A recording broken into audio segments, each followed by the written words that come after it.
오늘 우리가 함께 나눌 말씀은 계시록 6장과 7장의 말씀입니다. 우리 하나님의 말씀 계시록 6장 1절부터 7장 17절까지 함께 읽고 기도하고 나눌 텐데, 시대의 그 표적을 분별하는 삶에 대해서 네 번째 시간 우리가 함께 나누게 될 텐데, 계시록 6장 1절부터 함께 읽겠습니다. 내가 보매 어린 양이 7인 중에 하나를 떼시는데, 그때 내가 들으니 내 생물 중에 하나가 우레소리같이 말하되 오라 하기로, 이에 내가 보니 흰 말이 있는데 그 탄 자가 활을 가졌고 면류관을 받고 나아가서 이기고 또 이기려고 하더라. 둘째 인을 떼실 때에 내가 들으니 둘째 생물이 말하되 오라 하니, 이에 다른 붉은 말이 나오더라. 그 탄 자가 허락을 받아 땅에서 화평을 제하여 버리며 서로 죽이게 하고 또 큰 칼을 받았더라. 셋째 인을 떼실 때에 내가 들으니 셋째 생물이 말하되 오라 하기로, 내가 보니 거물 말이 나오는데 그 탄 자가 손에 저울을 가졌더라. 내가 네 생물 사이로부터 나는 듯한 음성을 들으니 이르되 한 데나리온의 밀 한 대요 한 데나리온의 보리 석 대로다. 또 감람류와 포도주는 해치지 말라 하더라. 넷째 인을 떼실 때에 내가 넷째 생물의 음성을 들으니 말하되 오라 하기로, 내가 보매 청황색 말이 나오는데 그 탄 자의 이름은 사망이니 음부가 그들을 따르더라. 그들이 땅 4분의 1의 권세를 얻어 검과 흉년과 사망과 땅의 짐승들로서 죽이더라. 다섯째 인을 떼실 때에 내가 보니 하나님의 말씀과 그들이 가진 증거로 말미암아 죽임을 당한 영혼들이 제단 아래에 있어 큰 소리로 불러 이르되 거룩하고 참되신 대주제여, 땅에 거하는 자들을 심판하여 우리 피를 갚아주지 아니하시기를 어느 때까지 하시려 하나이까 하니, 각각 그들에게 흰 두루마기를 주시며 이르시되 아직 잠시 동안 쉬되 그들의 동무 종들과 형제들도 자기처럼 죽임을 당하여 그 수가 차기까지 하라 하시더라. 내가 보매 여섯째 인을 떼실 때 큰 지진이 나며 해가 검은 털로 짠 상복같이 검어지고 달은 온통 피같이 되며 하늘의 별들이 무화과 나무가 대풍에 흔들려 설익은 열매가 떨어지는 것 같이 땅에 떨어지며 하늘은 두루마리가 말리는 것 같이 떠나가고 각 산과 섬이 제자리에 옮겨지매 땅의 임금들과 왕족들과 장군들과 부자들과 가한 자들과 모든 종과 자유인이 굴과 산들의 바위에 틈에 숨어 산들과 바위에게 말하되 우리 위에 떨어져 보좌에 앉으신 이의 얼굴에서와 그 어린 양의 진노에서 우리를 가리라.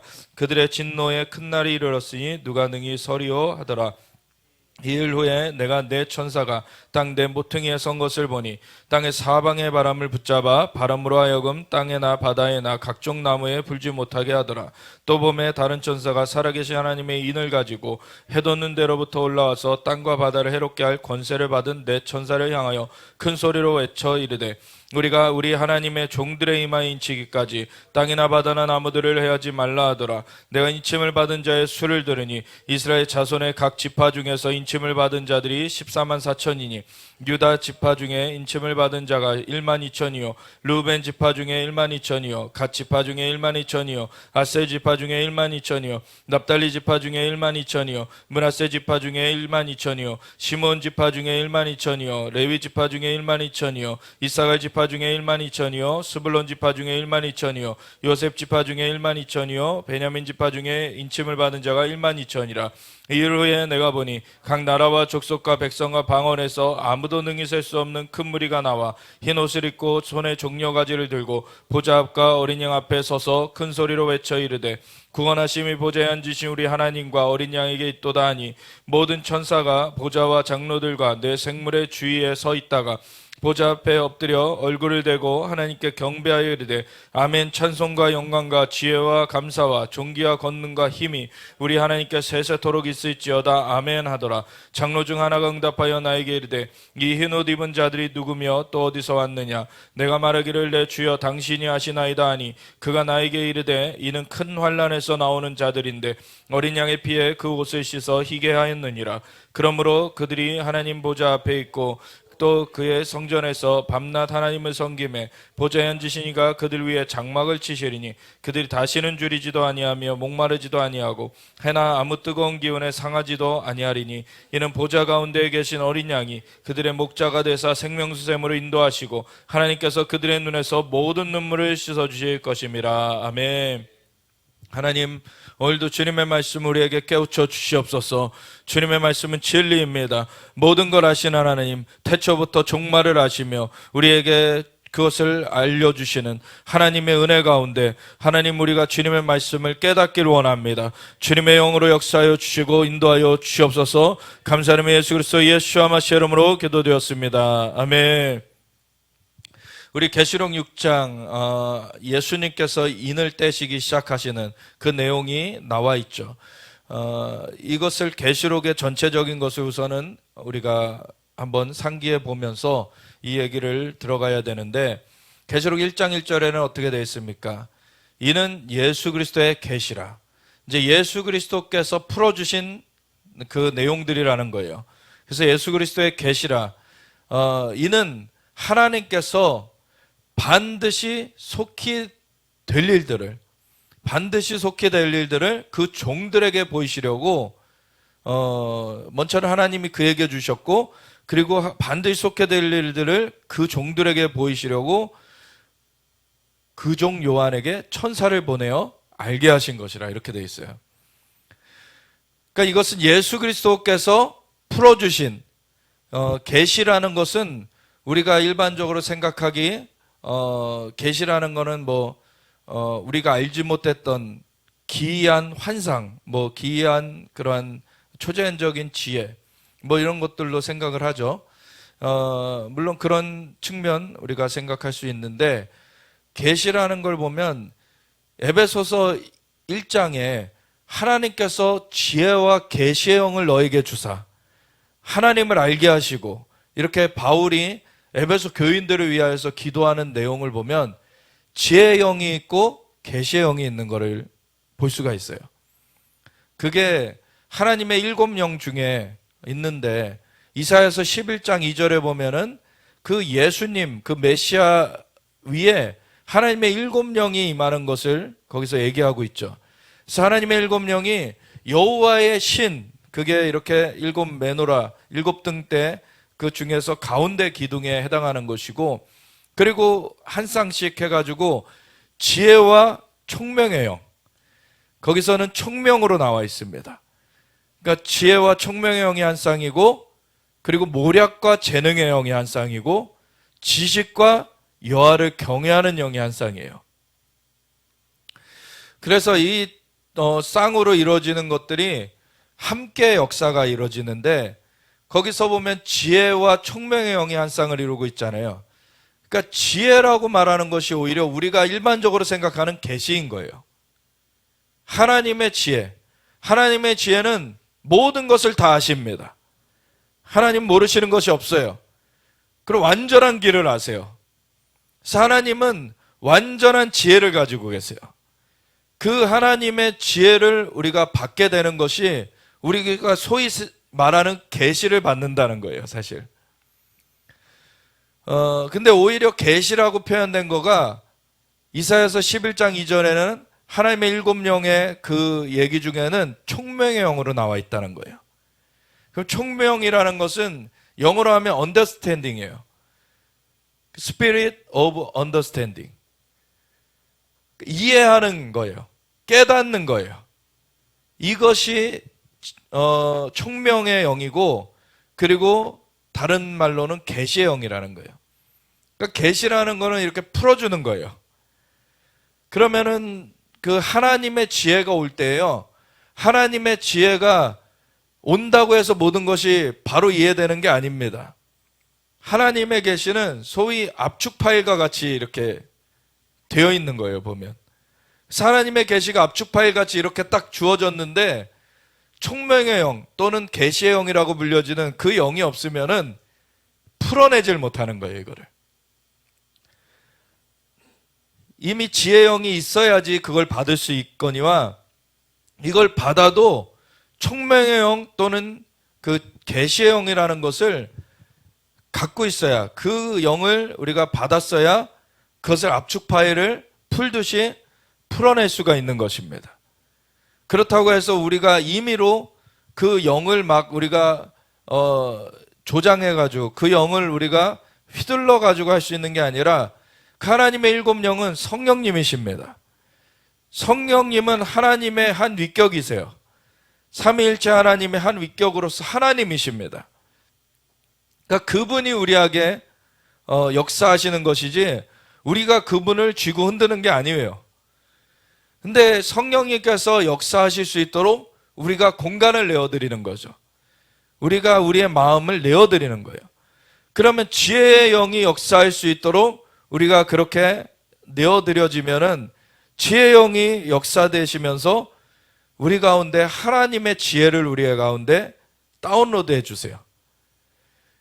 그러면은 총명의 영이 역사되도록 우리가 그것을 열어놓게 되면 총명의 영이 역사되면서 그 지혜로 다운로드된 것을 풀어주세요. 이게 성령님이 행하시는 그 역사입니다. 그리고 모략과 재능도 그런 거예요. 모략의 영으로 어떠한 일을 하나님께서 돌파구를 주시려고 할 때, 예를 들어서 그 무슬림권에 갔는데, 이슬람권에 갔는데 이 사람들이 받아들이지 않아요. 근데 하나님께서 이들을 현상 변경, 그 견고한 진을 이제 깨트리고서는 바꿔내시기 위하여서 선포하게 하실 수 있는 거예요. 비가 오겠다고 선포해라. 아니면은 비가 오고 있는데 비가 그치라고 선포해라. 이런 거는 그냥 단순한 어떤 올 것에 대해서 이렇게 아는 그런 차원과는 또 다르죠. 하나님께서 현상 변경을 하는 그러한 하나님의 역사를 이루기 위한 또 하나의 파트예요. 그래서 홍해바다 앞에 이스라엘 백성들이 막혀 있을 때 뒤에는 애국 군대가 따라오고 있으니 모세가 다급해져 가지고 하나님께 부르짖잖아요. 하나님 어떻게 해야 됩니까? 하나님 뭔가 해 주십시오. 그때 하나님께서 말씀하세요. 너가 어찌하여서 나에게 부르짖고 있느냐? 너의 지팡이를 내밀어라. 내밀어서 바다가 갈라지게 하고 거기로 건너가라.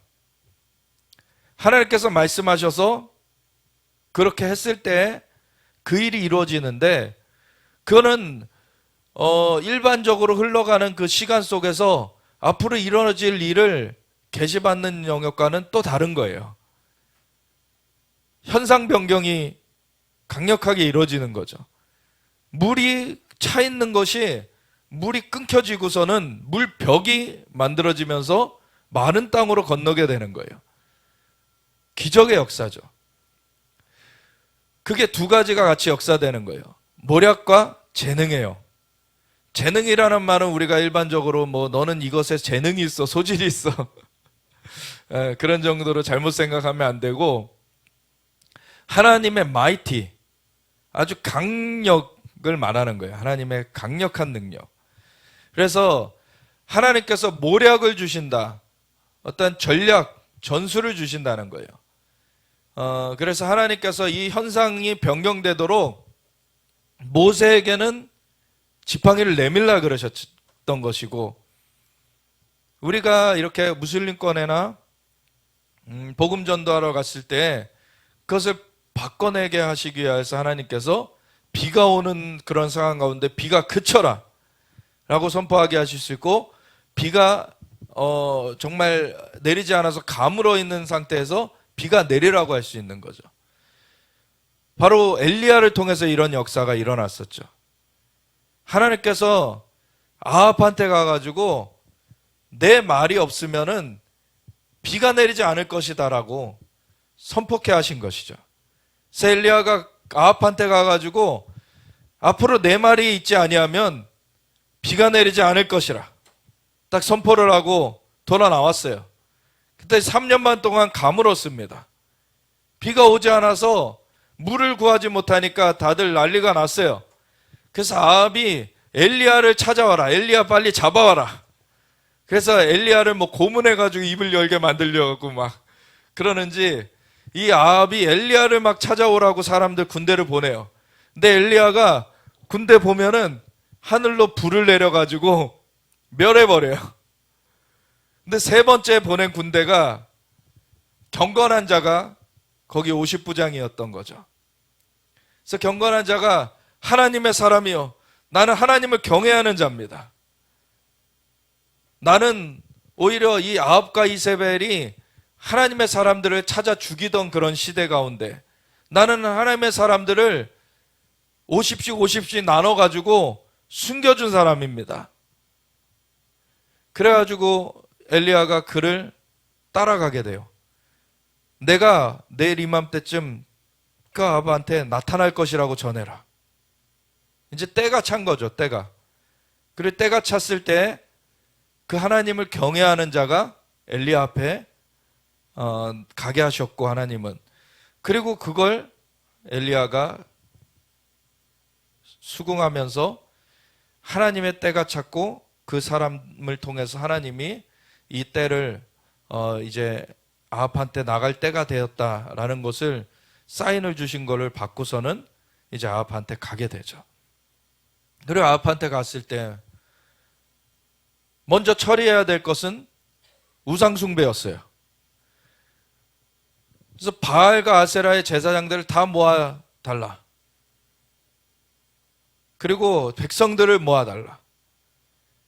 오늘날 하늘로부터 불을 내리는 신이 참된 신인 것을 대결하자.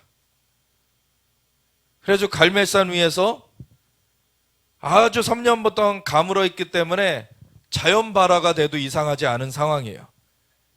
이스라엘 땅 얼마나 뜨겁습니까? 그리고 건조해 있는 상황이에요. 이스라엘은 겨울이 우기라 매년 겨울마다 비가 내리게 되는데 3년만 동안을 비가 내리지 않고 있었어요.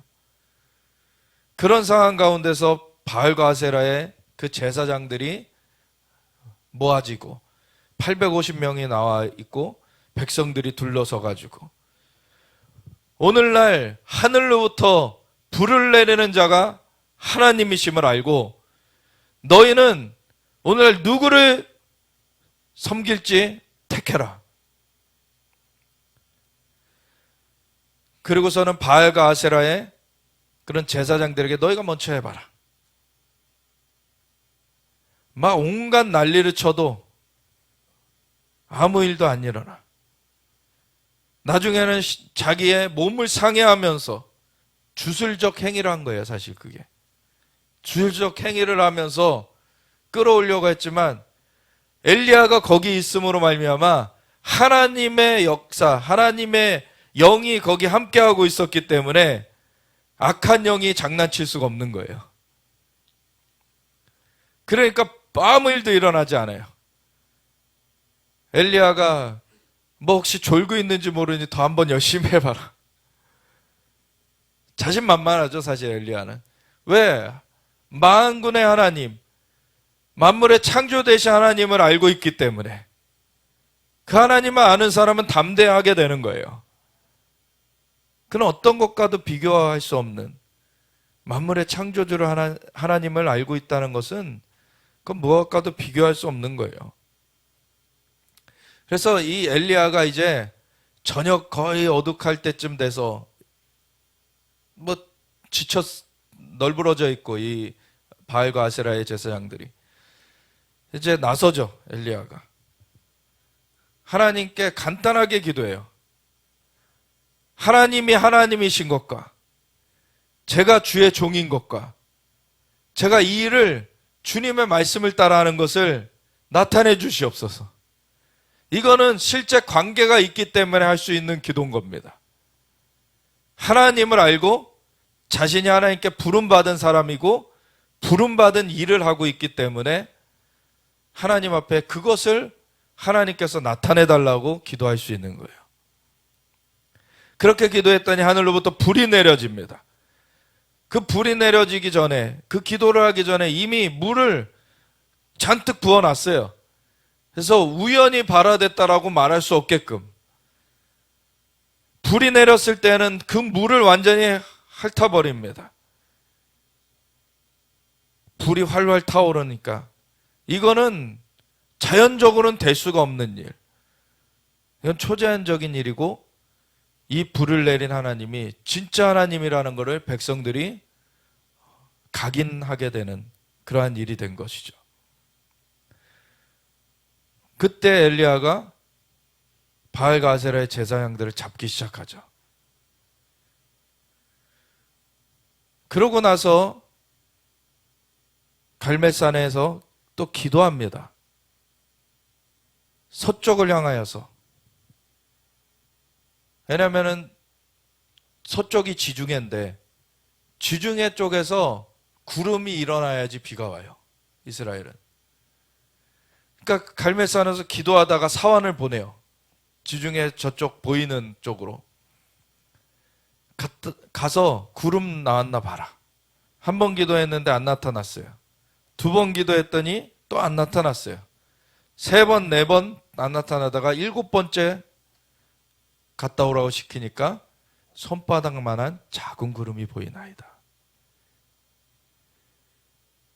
일어날 때까지 기도해야 되는 것입니다. 하나님은 반드시 응답하세요. 근데 우리의 마음이 준비되어져야 되는 시간이 있고 그 환경, 배경들이 준비되어지는 시간이 필요해요. 생각해 보세요. 그 모세가 이렇게 지팡이를 내밀었을 때 바로 그냥 케이크 자르듯이 이렇게 바다가 딱 잘려가지고 없어진 게 아니잖아요. 그 기록에도 보면은 동풍이 불어가지고 이렇게 바닷물을 막아서 섰다 그래요. 그게 시간이 걸렸어요, 사실은. 그런 준비에 시간이 걸렸던 거죠. 초자연적이면서도 한편으로는 자연적인 거예요. 왜냐하면 자연의 영역은 하나님께서 초자연적인 개입을 하시더라도 자연 영역에서 보여지도록 하나님이 하시는 그 과정들이 있어요. 그래야지 사람들이 보고서 알아차리기 때문에 사람들이 볼 수 있게끔 그 과정을 주시는 것들이 있습니다. 그래서 그 과정이 나타나기까지 시간이 걸리는 면이 있고 또 다른 하나는 우리 다니엘의 얘기처럼 그가 금식하며 그 기도를 시작했는데 21일 만에 천사가 당도를 해요. 그런데 그 천사가 뭐라 그럽니까? 기도하던 첫날에 자기는 보냄을 받았다. 근데 바사의 군주가 자기를 막아서 못 오고 있다가 미가엘 천사장이 와가지고 도와줌으로 말미암아 그 바사의 군주가 제압되고서는 자기가 오게 됐다는 그런 얘기를 하죠. 자연적인 걸로 나타나기까지 혹은 영적으로라도 그 응답이 오기까지 그 배후에 어떤 일이 벌어지고 있는지 우리가 다 알지 못해요. 응답이 올 때까지 그래서 기도해야 되는 거예요.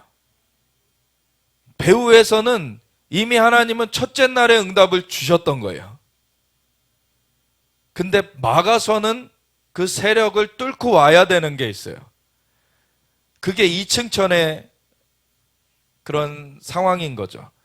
3층 천에서 하나님은 내려다보시면서 하나님께서 응답을 하십니다.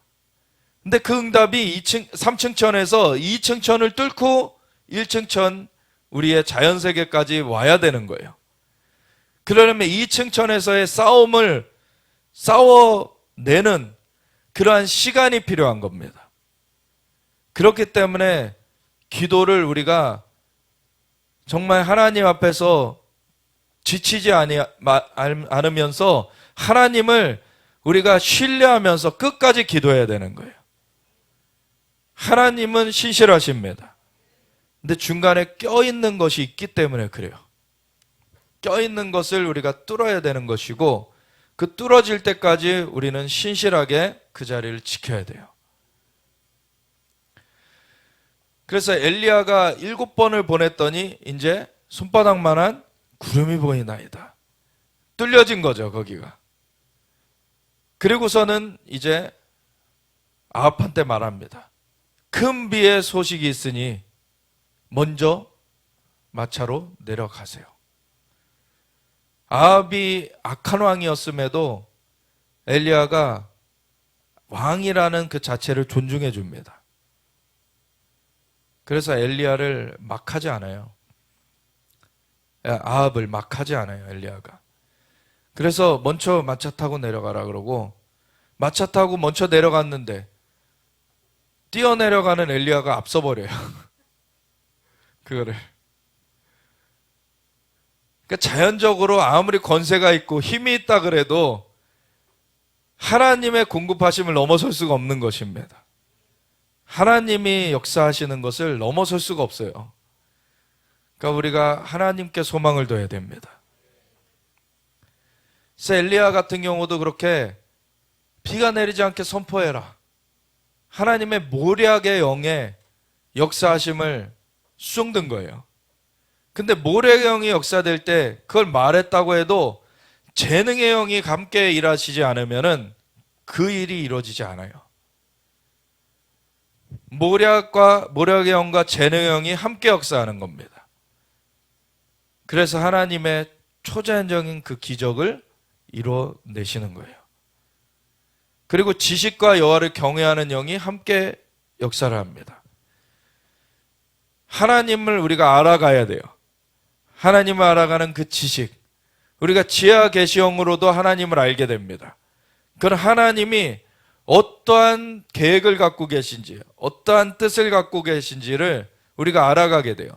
근데 지식과 여호와를 경외하는 영은 하나님 자신을 우리가 더 깊이 알아가게 만드는 또 다른 차원이 있어요.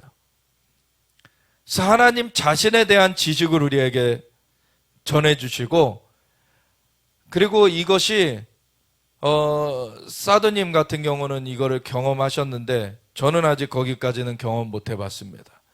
하나님의 그 생각 창고, 하나님의 그 거대한 그 뇌와 같은 그러한 공간으로 하나님께서 그냥 끌어들이신 거예요. 그런데 우리의 뇌에도 막 주름이 잡혀서 막 이렇게 꼬불꼬불 하잖아요. 그래서 그 표면적이 굉장히 넓다 그러죠, 뇌가. 꾸불꾸불한 걸 다 펼쳐놓으면은.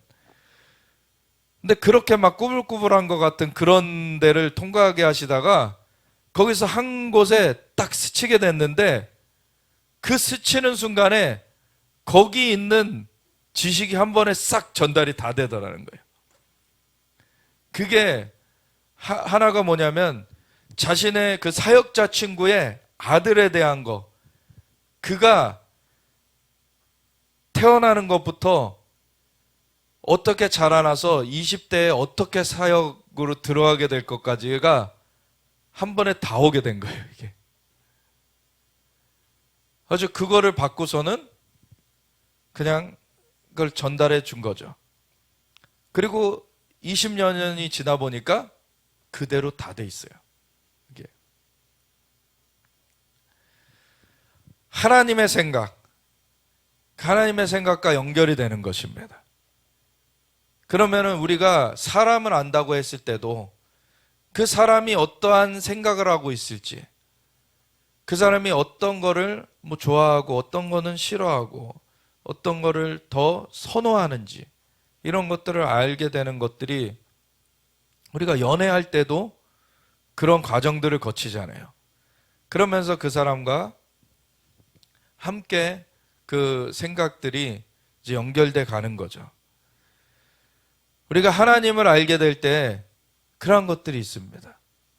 하나님이 뭘 좋아하시는지, 어떤 거를 원하시는지,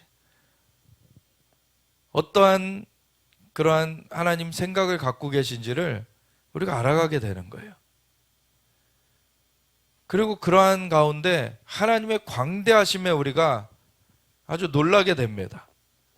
하나님은 모르시는 것이 없으시다는 것을 우리가 계속 말하면서도 사실 그거를 피부에 닿게 정말 절감하게 되는 것이 많지 않아요, 사실은. 하나님은 전지전능하시다 라고 우리는 말을 계속하지만 그것이 체감되는 거, 이건 또 다른 겁니다. 그것이 체감돼야 돼요, 사실은. 하나님의 전지전능하심은 체감이 안 돼도 사실이지만 우리에게 체감이 되면은 그것이 각인되게 되는 것이죠. 우리가 한테. 그래서 그것이 내 안에 딱 각인되게 되면은요, 내가 삶을 살면서 그것이 안전핀과 같이 돼요. 함부로 하지 않게 되죠. 하나님은 정말 모든 걸 아시고 모든 것을 하실 수 있는 분이시고 그 전지전능하신 아주 권능의 하나님이신 것을 우리가 새기게 되면 우리의 삶을 살 때 작은 유혹에 막 넘어가지 않겠죠. 어떤 선택을 할지가 그것이 새겨져 있는 것과 안 새겨져 있는 것이 다를 수 있어요.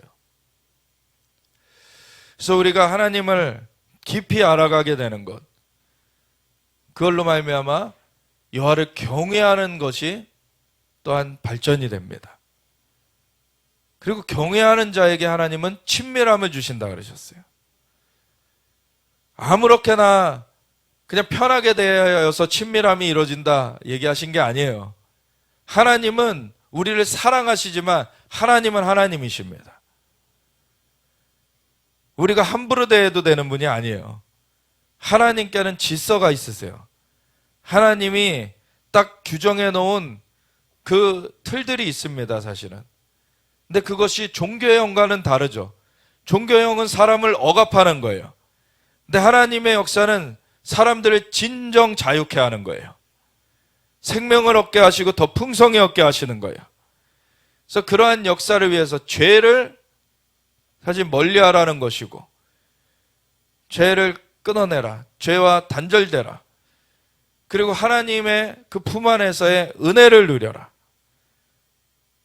그리고 비판하지 말고 정죄하지 말고 정말 하나님의 그 은혜로 감사하고 찬송하고 하나님 앞에서 어떻게 살아야 되는지가 정해진 그러한 질서가 있어요, 사실은. 빛의 영역이 있고 어둠의 영역이, 하나님 안에선 다 빛이지만 하나님께서 정하신 그 질서를 벗어나면 어둠으로 들어가게 되는 구분이 있다는 거예요. 그래서 그러한 것들을 우리가 알아가야 되고, 하나님을 경외하는 자는요, 그걸 부지런히 살피게 됩니다. 하나님을 따르게 돼 있죠. 하나님을 경외하는 자는 하나님이 정하신 기준이 무엇일까? 그래서 시편 1편에도 복 있는 자는 주야로 하나님의 말씀을 묵상하는 자다. 여호수아에게도 모세를 통해서 하나님 주시는 말씀이 뭡니까? 율법책을 주야로 묵상하라는 거예요. 하나님의 말씀을 주야로 묵상해라. 너가 어떠한 그러한 상황 가운데서도 주의 말씀이 너에게서 떠나지 말게 해라. 그것이 하나님 앞에 친밀하게 있는 비결이에요, 사실. 하나님을 경외하는 자는 주야로 율법을 묵상하며, 그것이 율법주의가 돼서는 안 되죠. 다른 사람 얽어매는 걸로 잘못된 동기로 쓰여져서는 안 돼요. 그렇지만 하나님은 율법을 주셨습니다.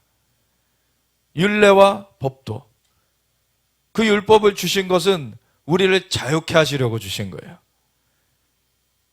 죄와 우리를 구분시키시기 위하여서. 죄가 얽혀지면은 사람이 그 죄의 종노릇하면서 자유를 상실하게 되기 때문에 죄와 구분시켜내기 위한 하나님의 역사가 율례와 법도입니다. 그걸 지키라는 거예요. 그래서 어떤 것들은 우리가 세상을 살면서 그냥 의뢰하는 것처럼 생각해 왔는데 어느 날 찔림이 오기 시작할 수 있어요. 이게 하나님께서 싫어하시는 거구나, 미워하시는 거구나. 그럼 그때 그것을 순종해야 되는 겁니다. 그게 당장에 그렇게 하면 나한테 손해가 오는 것 같아도. 근데 그걸 순종하면은요, 하나님은 보이지 않는 데서 행한 것을 주님께서는 보시고 그에게 상급을 주실 것이라고 하셨어요. 우리가 상급을 바래서가 아니라 하나님은 우리를 축복하길 원하세요. 근데 축복의 근원은 우리를 자녀 삼으신 것이고, 자녀 삼은 그 존재들한테 아낌없이 베풀어 주시는 분이세요. 근데 그 자녀가 잘못된 마음을 품고 있을 때 그것을 계속 허락해 줄 수가 없는 것이죠. 그러니까 히브리서 12장에도 징계가 없으면 오히려 버린 자식이라 그러고, 하나님의 자녀들에게는 징계가 있다. 당시에는 그것이 즐거워 보이지 않아도 그것이 결국엔 그 사람을 옳은 길로 정말 제대로 살 수 있게끔 만들어주는 하나님의 은혜인 것이죠. 하나님께서는 우리를 울타리를 주시면서 구분을 해가길 원하세요. 근데 그것의 중심은 하나님을 경외하는 겁니다. 하나님을 경외할 때 자기 멋대로 하지 않고 하나님의 기준에 맞추려고 그 삶을 추구하게 되는 것이죠. 그게 온전한 길이고, 그렇게 할 때 정말 자신도 자유함을 누리게 되고 축복을 누리게 된다는 것을 경험하게 돼요. 하나님의 일곱 영이 그렇게 역사하시는 것이 있는데, 그 하나님의 일곱 영을 다 가지신 그 예수님, 그 예수님이 이제 나타나셔서 하나님께서 이 땅에 반드시 속히 일어날 일들로 그거를 기록해 하신 그 두루마리, 그 두루마리가 일곱 인봉돼 가지고 펼쳐지지 못하고 그것이 밝혀지지 않고 있는 거를 예수님께서 하나씩 하나씩 밝혀주신 것이죠. 그래서 계시라고 우리가 말할 때에는 우리가 생각하는 초자연적인 어떤 지식을 얻는 그런 차원보다는 그런 차원과 함께 연하여서 오는 하나님께서 어떤 것을 깨닫게 하시는, 이해되게 하시는, 풀어주시는 그러한 역사가 바로 지혜영 혹은 총명영이라고 얘기하는 그러한 부분인 것입니다. 그래서 예수 그리스도의 계시라라고 했을 때에는 예수 그리스도께서 우리에게 알게끔 풀어주셨다는 거예요. 그래서 이 인을 예수님께서 떼주셨기 때문에 우리에게 이런 것들이 알려지게 된 것이죠. 그래서 예수 그리스도의 계시가 되는 것이고, 하나님이 그에게 주사, 하나님이 예수님께 주셔서 반드시 속히 될 일들을 그 종들에게까지 알려주시기 위하여서 이제 천사를 그 종 요한에게 보내어서 알게 하셨다. 하나님께서 예수님께 주셨고, 예수님께로부터 천사에게로 전달이 돼서 천사가 요한에게까지 전달을 하게 된 것이고, 그 요한이 기록함으로 말미암아 그 이후에 종들에게까지 이것이 다 전달되게 하신 것이라는 거예요. 그러면은 예수님께서 하나님께로부터 받으셨을 때, 그게 바로 계시록 5장에 나오는 얘기고, 그 하나님의 손으로부터 그 두루마리가 이제 예수님께로 그 일곱 눈을 가진 그 양으로 나타나신 그 예수님, 그 일곱 영은 일곱 눈은 하나님의 일곱 영이고, 그 하나님의 일곱 영을 가지신 예수님이 나타나셔가지고 그 두루마리를 취하세요. 5장에서. 그러고 나서 6장에서 그 두루마리를 하나씩 떼시는 거예요. 그러면 이 두루마리가 떼어졌을까요? 떼어져야 될까요? 떼어졌어요. 두루마리는 봉인하는, 그 이는 두루마리를 봉인하는 역할이었어요. 근데 그 봉인하는 역할이 그것이 떼어졌기 때문에 그 계시가 풀려나올 수 있게 된 거죠. 근데 풀려나온 계시가 언제 시행될지는 또 다른 얘기인 거예요. 이인의 역할은 봉인해 놓는 거, 그거를 묶어두는 역할이기 때문에 그 인이 떼졌기 때문에 풀려진 것이고, 그래서 알려진 거예요. 그래서 그 종들에게까지 알려지게 하신 것입니다. 그래서 인은 떼진 거예요. 근데 인 안에 내용은 언제 시행되느냐가 또 있죠. 그때 어떠한 일이 있을 것이다 라는 것만 알게 풀려진 것이지, 그것이 언제 있을 것인지는 그 때가 돼야지 알게 되는 것이에요. 근데 그것은 반드시 되어질 일이고 속히 되어질 일이래요. 속히라는 거는 우리의 시간관념에서 짧은 시일 내에 이루어진다는 게 아니죠. 그 정한 때, 카이로스의 때, 우리가 이 시대의 표적을 분별하는 삶 첫 번째 시간에 그 얘기를 했죠. 주님의 방문의 때를 알지 못했기 때문에 너희가 이 고난을 당하게 된다.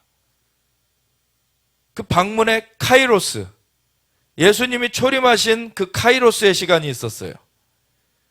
그것처럼 이 하나님께서 반드시 되어질 일인데 속히 되어질 그 속히라는 거는 그 카이로스의 때가 오면은 지체치 않고 이루어진다는 거예요.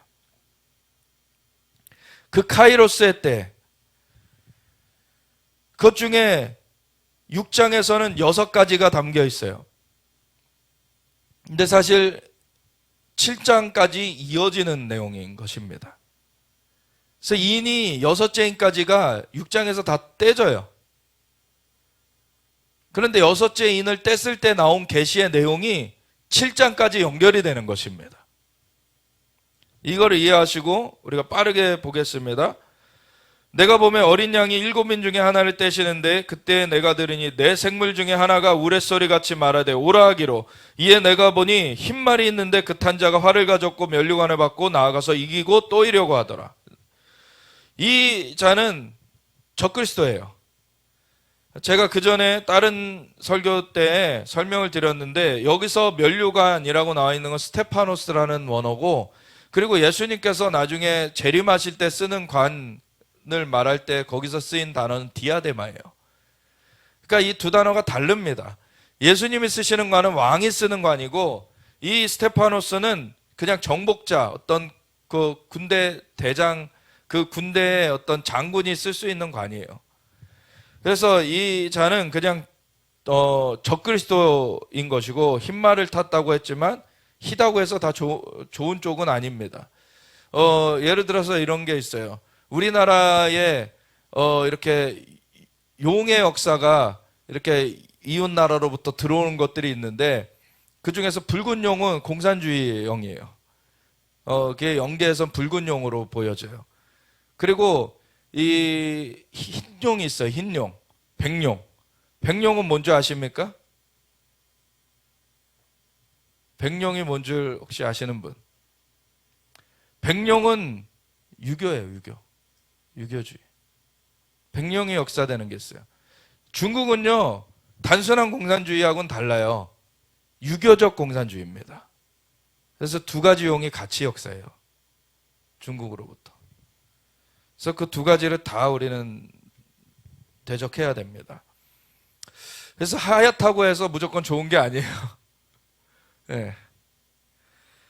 여기서 말하는 흰말을 탄 자는 적그리스도예요. 그래서 미혹이 풀어지는 거.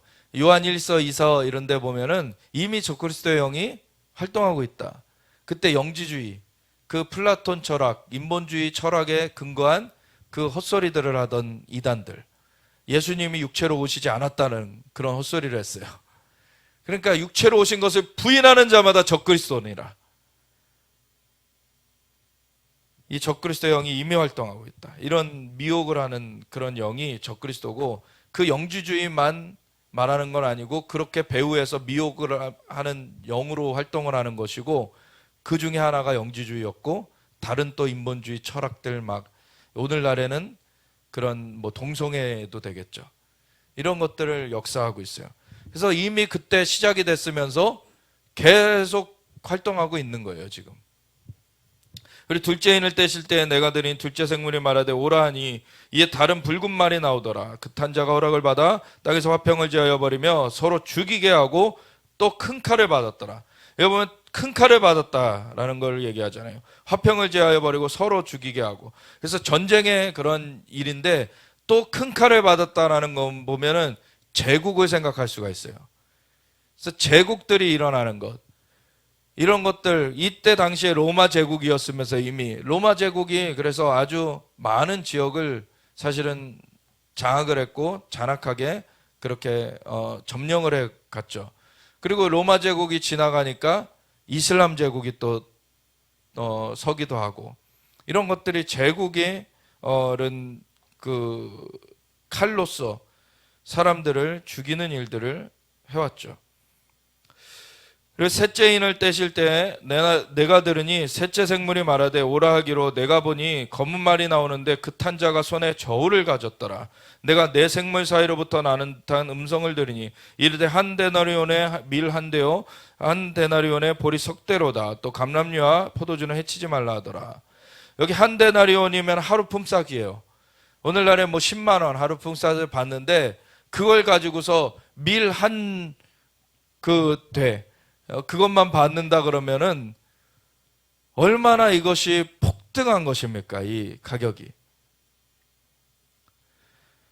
기근에 뗀 거예요. 기근에 때. 그래서 기근도 풀어지게 됐어요. 그리고 넷째 인을 떼실 때 내가 넷째 생물의 음성을 들으니 말하되 오라 하기로 내가 보매 청황색 말이 나오는데 그 탄자의 이름은 사망이니 음부가 그들을 따르더라. 그들이 땅 4분의 1의 권세를 얻어 검과 흉년과 사망과 땅의 짐승들로서 죽이더라. 이거는 앞에 나오는 것들을 어떻게 보면 종합한 것 같이 그렇게 나와요. 그래서 전에 또 다른 시간에 얘기 드렸듯이 이거는 세계대전으로 우리가 보면은 좀 이해가 쉬운 거죠. 그게 세계대전이라고 해서 전 세계 뭐 전체에서 일어났던 건 아니고 한 4분의 1 지역에서 일어났던 것이 세계대전이에요. 그 현대에 와서 됐는데 이 땅의 짐승들로서 죽인다. 이건 뭐 탱크나 막 무기들이 막 지금 현대화되면서 현대의 그러한, 그리고 또 여러 그 나라들이 연대해 가지고 서로 이제 싸우게 되는 그러한 세계대전이 현대에 들어와서 생긴 거죠. 그런 일들이 있어졌어요. 그래서 네 번째까지는 어떻게 보면 오늘날 우리가 살고 있는 시대 이전에 이미 그 일이 진행되어진 거예요.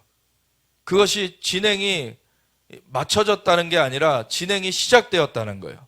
이미 우리 시점 이전에.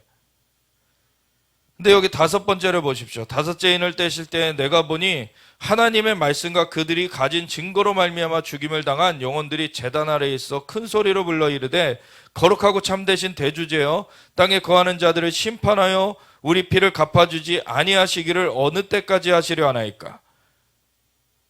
그러니까 땅을 망하게 하는 자들을 심판하여야지 이제 마무리가 되는데 그 마무리를 언제까지 미뤄두실 것입니까? 라고 이렇게 탄원을 해요. 그랬더니 각각 그들에게 흰 두루마기, 흰 그 망토 같은 거를 주시면서 이르시되 아직 잠시 동안 쉬되 그들의 동무종들과 형제들도 자기처럼 죽임을 당하여. 이것이 그들의 동무종들과 형제들도 이렇게 되어 있어요. 이게 영어로 하면 보스라는 단어가 여기 쓰여져 있거든요. 그러니까 두 가지 그룹이 있다는 거예요. 동무종들 그룹이 있고 형제들 그룹이 있어요. 이 동무종들은 하나님의 사역자들. 그러니까 전 세계적으로 하나님 앞에서 그 사명을 감당하다가 순교하는 하나님의 종들을 이 이스라엘뿐만 아니라 전 세계적으로 볼 수가 있는 거죠. 그런가 하면 형제들이 있어요. 이스라엘 내에서 백성들. 그 형제들이 또 순교의 대열에 차는 면이 있어요. 그러니까 전 세계적으로도 순교가 있을 것이고 이 이스라엘 안에서 순교가 있을 것인데 그 앞에 순교한 자들이 땅을 망하게 하는 자들을 심판하여 이 우리의 그 피를 신원하여 주는 것을 언제까지 미뤄두실 것입니까? 라고 질문을 드렸을 때 그 동무 종들과 형제들이 자기처럼 죽임을 당하여 그 수가 차기까지 하라. 그 하나님께서 미래에 일어날 일들까지 다 알고 계시죠. 복음을 증거하는 과정 가운데 어떤 수의 사람들이 이 죽임을 당하는, 순교를 당하는 일이 있을 것인지를 이미 알고 계신 분이세요. 그리고 그것이 맞춰져야 된다. 그거는 순교가 여기서 메인 포인트면서도 다른 한편으로는 복음 증거가 맞춰지는 것을 위한 그 희생인 거예요. 그래서 복음 증거가 맞춰지는 것을 위한 그 희생이 차는 것, 그것이 되어져야지 이 하나님 나라의 복음이 모든 민족에게 증거되기 위하여 온 세상에 전파되니 그제야 끝이 오리라.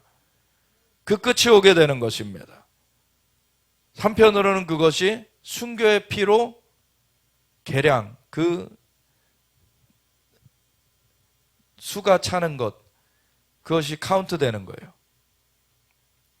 한편으로는 모든 민족에게 복음이 증거되는 것이고, 이 두 가지가 수레의 두 바퀴처럼 같이 굴러가게 되는 것입니다.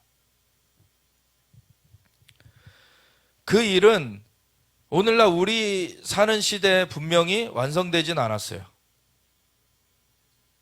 근데 2017년에 사두 선교사님이 하나님께 받으셨던 것 중에 하나가 올해부터 이 마지막 분량이 찬다. 2017년부터. 그게 얼마의 기간이 될지는 몰라요. 그 마지막 분량이 차는 것이 2017년부터 시작된다고 하나님이 알려주셨어요. 그러면 이 우리의 시대가 이 순교의 피가 차는 그 시대가 되는 것이죠.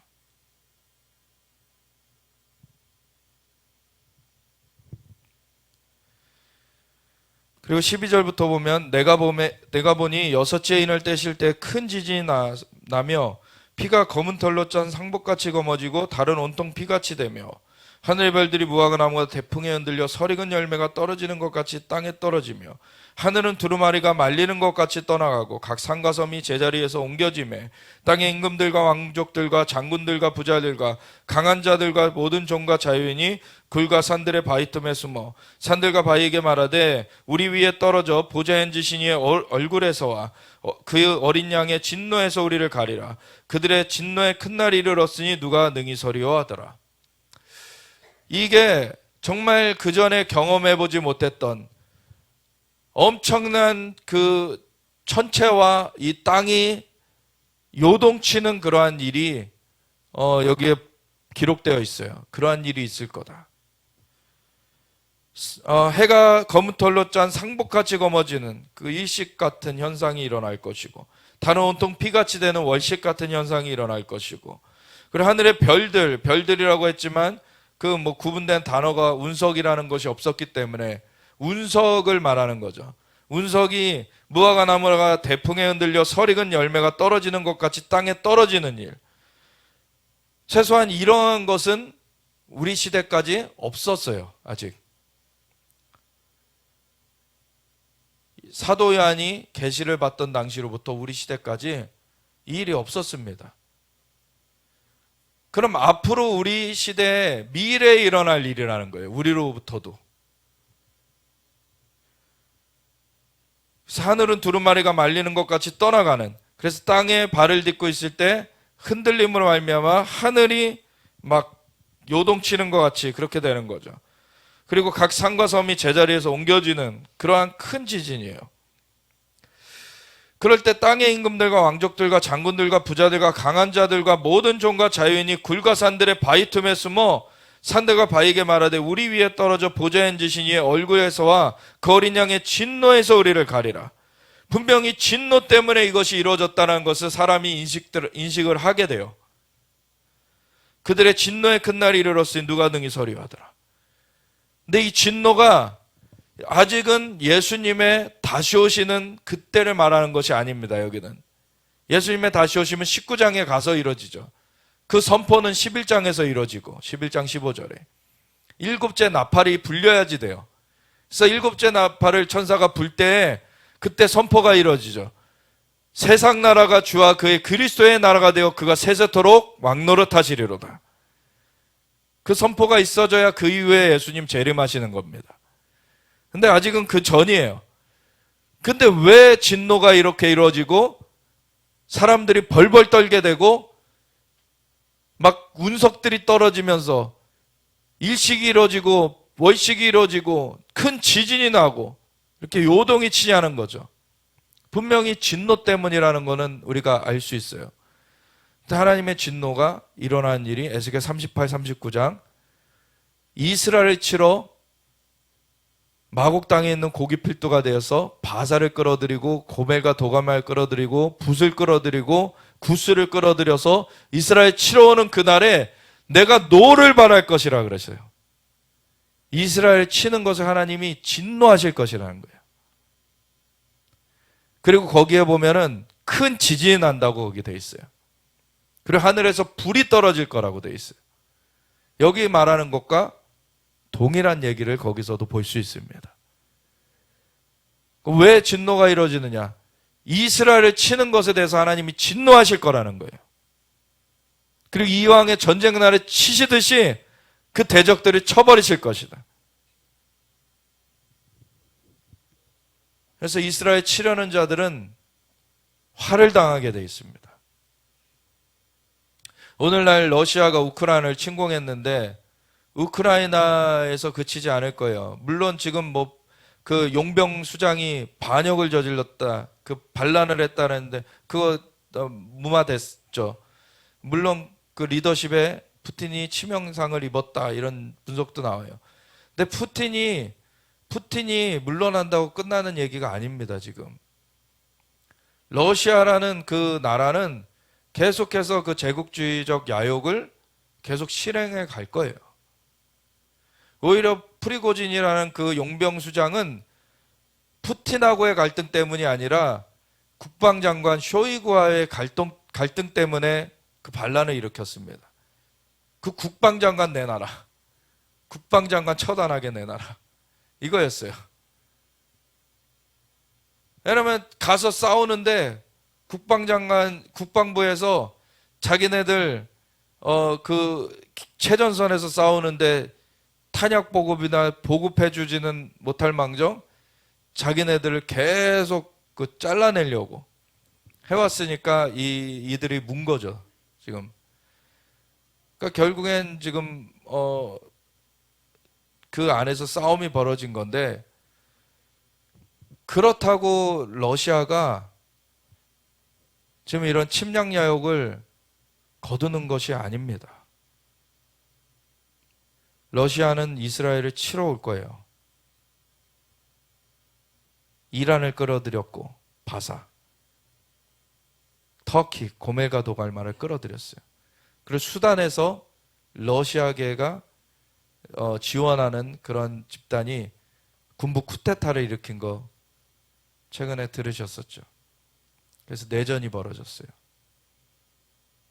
리비아, 붓이라고 이끌어지는 그런 지역들이 지금 다 러시아의 영향력 하에 있습니다. 이렇게 된 게 오래전부터 있었던 일이 아니에요.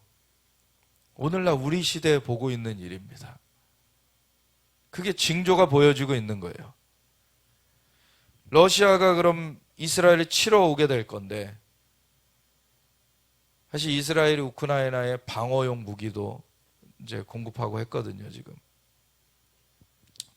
그런 것들이 이제 이 러시아를 자극하는 면도 있고, 그리고 이스라엘은 자기네들이 살기 위해서 이란의 핵 개발을 저지해야 되는데 이란이 핵개발하면은 분명히 이스라엘을 향해 쏠 거기 때문에 핵개발을 못하게 공격을 들어가야 돼요. 그래서 조만간 공습이 있게 될 겁니다. 이스라엘이 이란을 공습하게 될 거예요. 그전에도 뭐 없었던 게 아니죠. 몰래 들어가서 공습하고 나오고 그랬어요. 근데 이런 것들이 어떤 경로든 알려지게 된다면, 이스라엘이 했다라는 것을 이렇게 증명하는 어떤 것들이 나오게 된다면, 러시아가 이란의 뒤에 서서 이란을 두둔해 주면서 이스라엘을 치료할 겁니다. 이런 것들이 우리 시대에 지금 다가오고 있는 일들이에요. 근데 그렇게 되면은 하나님께서 그것에 대해서 노를 바라시면서 그 대적들을 깨트려 버리시겠다는 거예요. 근데 그게 천재지변을 동반해요.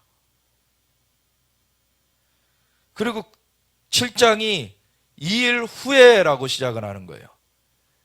그러니까 이러한 천재지변, 하나님의 진노가 베풀어지는 일 후에, 그래서 아직 아닙니다. 그 후에 내가 내 천사가 땅 내 모퉁이에 선 것을 보니 땅의 사방의 바람을 붙잡아 바람으로 하여금 땅에나 바다에나 각종 나무에 불지 못하게 하는데, 또 봄에 다른 천사가 살아계신 하나님의 인을 가지고 해 돋는 데로부터 올라와서 땅과 바다를 해롭게 할 권세를 받은 내 천사를 향하여 큰 소리로 외쳐 이르되, 그 앞에 땅 내 모퉁이에 바람을 붙잡아 놓은 천사들은 땅을 해롭게 할 권세를 받은 천사들이라고 나와 있는 것이죠. 그리고 인을 가지고서 해 돋는 데로부터 올라온 이 천사가 우리 하나님의 종들의 이마에 인치기까지, 이 종들이 아까 순교자의 수에 차야 되는 종들이기도 한 거예요. 이 종들의 이마에 인치기까지 땅이나 바다나 나무들을 해하지 말라 하더라. 오늘 보진 않지만 계시록 8장에 7번째 인을 예수님이 떼시고 나서 계시가 풀려지는 내용이 이어지게 되는데, 그 계시의 내용이 7 나팔에 대한 계시입니다. 그래서 첫 번째 나팔부터 네 번째 나팔까지가 자연계의 3분의 1을 파괴하는 일이에요.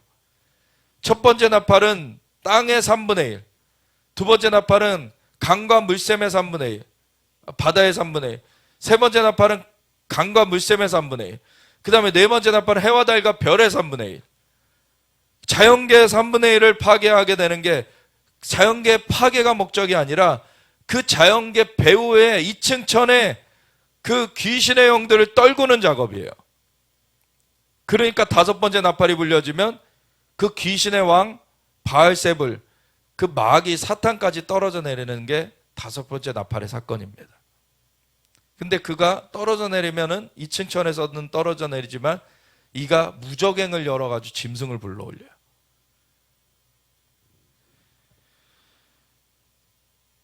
이 땅과 바다, 이거를 자연을 파괴하는 것이 하나님의 목적이 아니라 그 배후에 그 악한 영들을 떨구는 게 하나님의 목적입니다.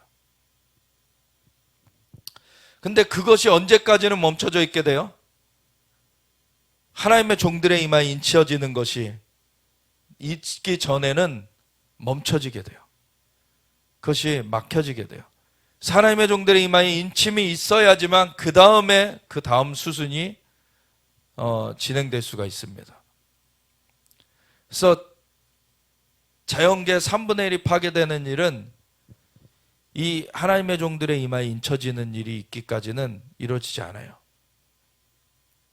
근데 그 전에 에스겔 38장의 전쟁이 먼저 있게 되고, 그러면은 하나님이 진노하시면서 흔드실 때 그 중동 지역은 흔들리게 되죠. 흔들리게 돼요. 그래서 재편이 돼요. 그러면서 오히려 그 하나님의 종들의 이마에 인쳐지는 그 일이 한편에서 있게 되고, 다른 쪽에서는 그 적그리스도의 세력이 이제 대대적으로 결합이 되게 돼요.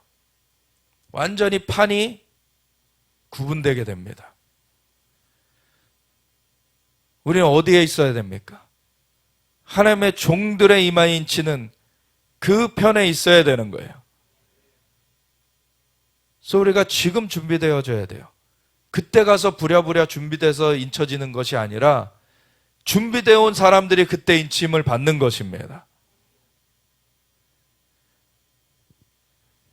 그러면 이 인침을 받는 사람, 이르되 우리 하나님의 종들의 이마에 인치기까지 땅이나 바다나 아무들 해하지 말라 했는데 하나님의 종들이라는 단서를 줬고, 그리고 내가 인침을 받은 자의 소리를 들은 이스라엘 자손의 각 지파 중에서 인침을 받은 자들이 14만 4천이 이스라엘 자손이라는 단서가 있어요. 그러니까 이스라엘 자손 중에서 구원받을 모든 숫자가 14만 4천에 불과하다는 얘기가 아니라 마지막 때 이스라엘 자손 중에서는 14만 4천의 하나님의 종들이 세워질 거라는 거예요. 이거는 정해진 이스라엘의 하나님이 주시는, 이스라엘을 통해서 주신 하나님의 사인입니다. 그래서 14만 4천의 하나님의 종들이 이스라엘에 세워지는 걸 보면 그 시즌으로 들어갔다는 걸 알아야 되는 거예요. 괜히 헛소리하는 그 이단들 자꾸 14만 4천을 자기한테 갖다 붙여봐야 그거는 되지가 않습니다. 그건 이스라엘 분량이에요. 이스라엘 각 지파마다 12,000명씩 해가지고 14만 4천, 12지파 14만 4천이 되는데 9절에 가보면은 이 일 후에 내가 보니 각 나라와 족속과 백성과 방언에서 아무도 능히 셀 수 없는 큰 무리가 나와 흰옷을 입고 손에 종려가지를 들고 보좌 앞과 어린 양 앞에 서서 큰 소리로 외쳐 이르되 구원하심이 보좌에 앉으신 우리 하나님과 어린 양에게 있도다 하니, 열방의 몫이 또 있습니다. 우리는 이 대열에 속하기 원합니다. 이스라엘의 하나님의 종들 14만 4천이 세워지는 것과 함께 열방에도 하나님의 종들이 세워져요. 모든 천사가 보좌와 장로들과 내 생물의 주위에 서 있다가 보좌 앞에 엎드려 얼굴을 대고 하나님께 경배하여 이르되 아멘, 찬송과 영광과 지혜와 감사와 존귀와 권능과 힘이 우리 하나님께 세세토록 있을지어다 아멘 하더라. 장로 중 하나가 응답하여 나에게 이르되 이 흰옷 입은 자들이 누구며 또 어디서 왔느냐. 사실 이걸 계시를 받은 사람이 요한이잖아요. 요한은 이스라엘 사람이에요. 근데 이 외부에서도 이렇게 수많은 사람들이 온다는 것을 다 아직 알지를 못하는 그런 상황인 것이죠. 근데 이걸 계시를 받았어요. 그리고 이 흰옷 입은 자들이 누구며 또 어디서 왔느냐라고 묻는 것에 내가 대답하기를 내 주여 당신이 하시나이다. 겸손하게 나가죠. 아는 척하지 않습니다. 모르기 때문에. 알려달라고 하면 되는 거예요. 하나님은 다 아시잖아요. 하나님께 겸손하게 나아가야 되는 거예요. 우리가 척을 하려고 하면 안 됩니다. 당신이 하시나이다 하니 그가 나에게 이르되 이는 큰 환난에서 나오는 자들인데, 근데 마지막 때에는 환난의 때가 된다는 거예요. 큰 환난에서 나오는 자들인데 어린 양의 피에 그 옷을 씻어 희게 하였느니라. 아멘. 그래서 계시록 14장에 가보면 그 순교한 자들은 하나님의 계명과 예수의 증거를 가진 자들로서 죽기까지 목숨을 아끼지 아니하였도다. 그 자들이 이기는 자들로 나와 있습니다. 그래서 우리의 목숨은 언젠가는 끝나게 되는 그러한 한정적인 삶이에요. 근데 그것이 누구에게나 끝날 날이 다가오는데 그것이 어떻게 끝나질지가 너무나 중요한 것입니다. 근데 그 한정된 시간을 가지고, 한정된 그 삶을 가지고서는 하나님의 영광을 위해, 하나님의 복음을 위해 드리게 되면은 하나님께서 영광되게 그 자를 맞아주십니다. 그리고 영원히 가요. 그거는 영원한 부활의 생명으로 얻게 되는 것입니다. 큰 환난에서 나오는 자들, 어린 양의 피에 그 옷을 씻어 희게 하였는데 그러므로 그들이 하나님 보좌 앞에 있고 또 그의 성전에서 밤낮 하나님을 섬김에 보좌에 앉으시니가 그들 위에 장막을 치시리니 열방에서도 그 순교하는 무리가 찰 거라 그랬었잖아요.